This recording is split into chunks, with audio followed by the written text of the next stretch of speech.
Finally to California, where the primary elections have just ended. But the voting's not been entirely devoted to choosing candidates for the presidency. Right, we have Bel Air in this area too. We've been deciding whether to try to do that. Are you finding most people? Okay. Californians have just decided that the men they'd most like to see in the White House are former Governor Ronald Reagan for the Republicans and the state's present governor, Jerry Brown, for the Democrats. But these campaign workers weren't out getting votes for either man. They were pressing for another item on the ballot sheet, something called Proposition 15. Then nobody's home. I'm Mike Kendall. I'm walking a precinct for Proposition 15, the Nuclear Safeguards Initiative. I don't know whether you've had any information about it, but I'd like to give you some more if I can. Proposition 15 would have paralyzed the state's nuclear power industry. And on that issue, Californians thought long and hard and decided to vote no. It's a decision that could well turn out to be just as important as their choice of presidential candidates. All right. Thank you very much. What's at issue is the safety of nuclear power plants, such as this one at San Onofre in Southern California. When Richard Nixon was president, he used to dismiss any fears about the plants by pointing out how near he lived to this one. His home at San Clemente is just 3 miles away. But many Californians remained unconvinced, and the anti-nuclear campaign made many converts, especially among young people. They were backed by environmental groups and various professional bodies. But ranged against them was the money and influence of the entire nuclear power industry, which spent nearly $3.5 million, including $500,000 on TV commercials. These people had to be content with door-to-door canvassing, but they still spent over $1 million. For each specific tape, though. Cynthia just came running in and said she heard that Greg was going to be in town today, and I said, no, he's up in Bakersfield.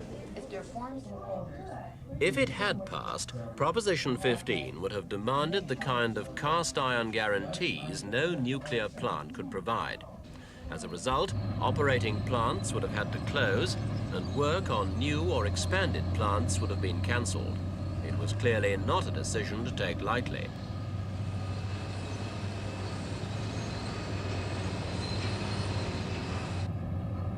San Onofre is just one of nearly 60 nuclear power plants now operating in the United States. Together, they provide about 8% of the nation's energy requirements. Critics point out that that's not a lot more than America now gets from firewood. They say it's simply not worth the risks which are involved at the moment. And this is why. This is the reactor's core, the very center of the nuclear process, and also of the safety controversy. The water, 350,000 gallons a minute, keeps the nuclear reaction going and also prevents it from overheating.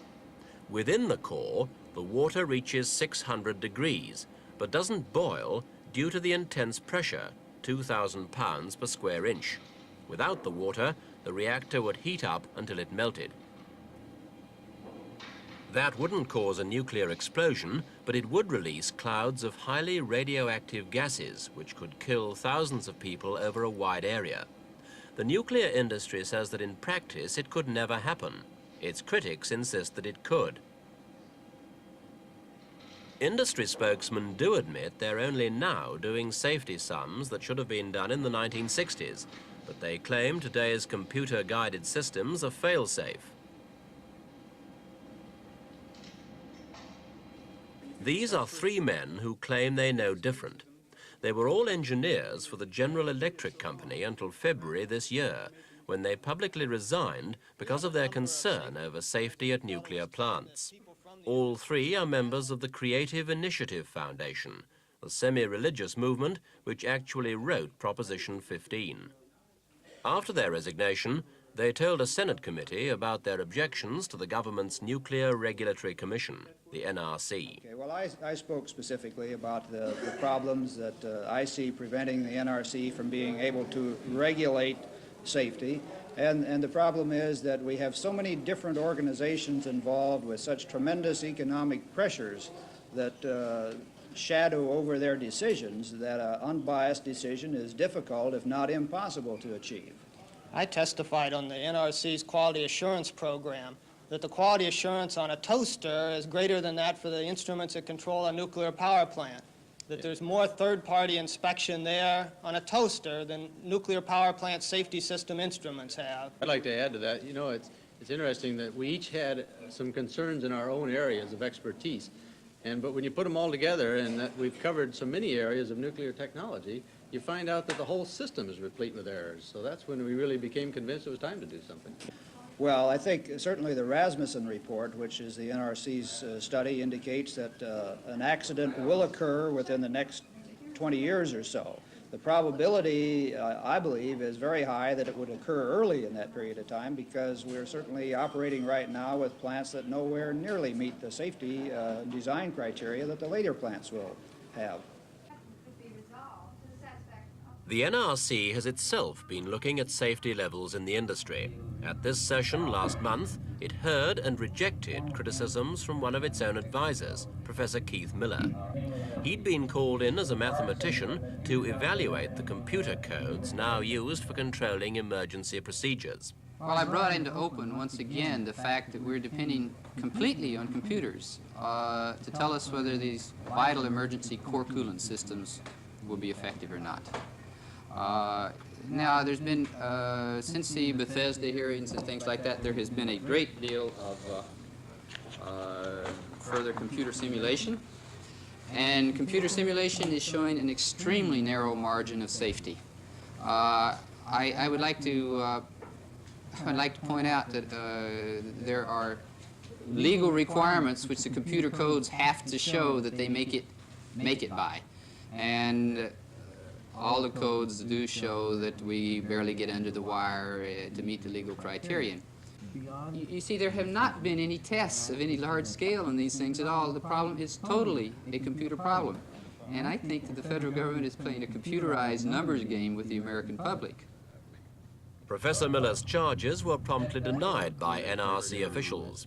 Let me repeat what I said before, that if we, the Commission, did not think they were safe to operate, we wouldn't be letting them operate, we wouldn't be licensing new plants. I think there's the continuing debate about aspects of safety. There's a tremendous body of engineering judgment in this country that reaches the same conclusion, and which our position is based upon. There are others who disagree, and we have to respond to all of these people who speak up and say there are questions or there are problems or they don't agree with this body of judgment on which we go ahead and license these plants for construction and operation. According to nuclear power supporters, the odds against a nuclear disaster are 5 billion to 1. That cuts no ice with its critics, who tend to be more impressed by the unwillingness of insurance companies to provide cover. They also point out that a meltdown isn't the only hazard. Over the last 7 years, there have been 175 threats of sabotage, either from criminals or political extremists. There's also the problem of storing the radioactive waste from the nuclear process. At the moment, it's stored in steel containers and then buried. But as the amounts grow yearly, so does the risk of leakage.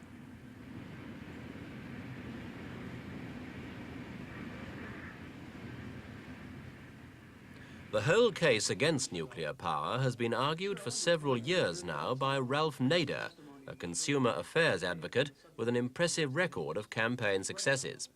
I think there are two issues, technical and economic.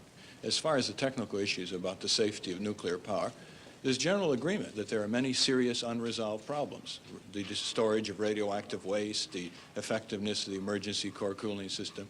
Where the disagreement comes is that the industry says, well, we'll solve these problems in good time. And the critics are saying, well, you solve them before you put these plants into operation, not after you put these plants in operation, because it could be too late.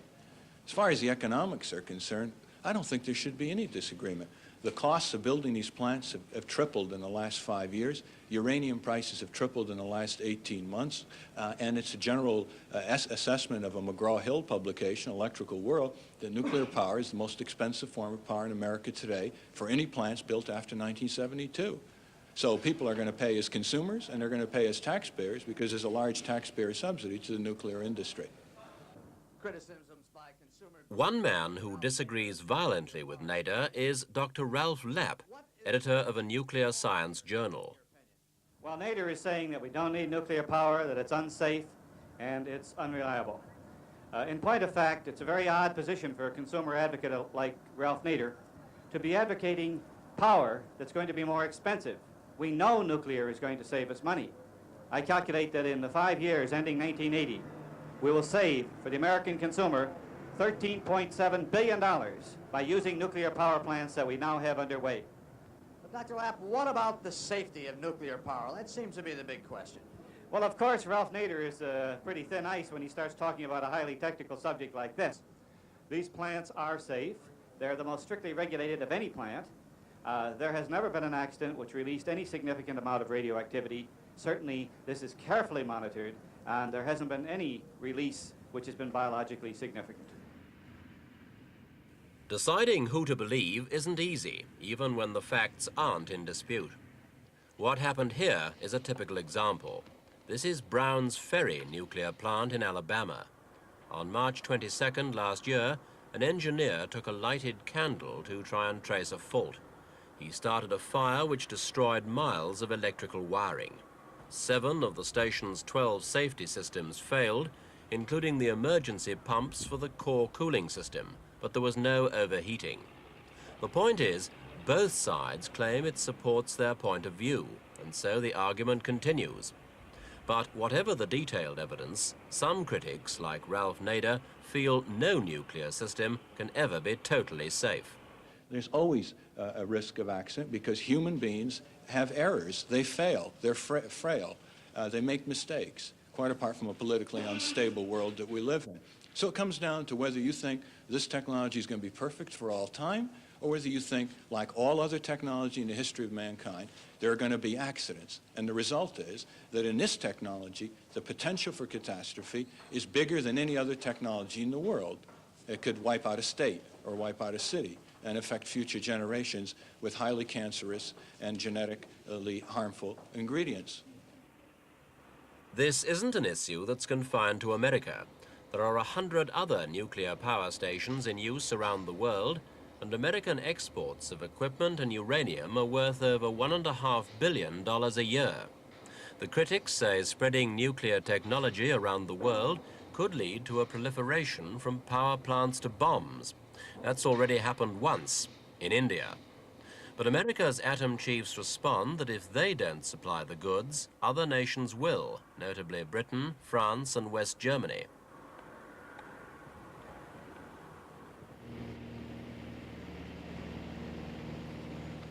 The decision in California was 2-1 in favor of keeping the plants going, but the argument's not likely to end there.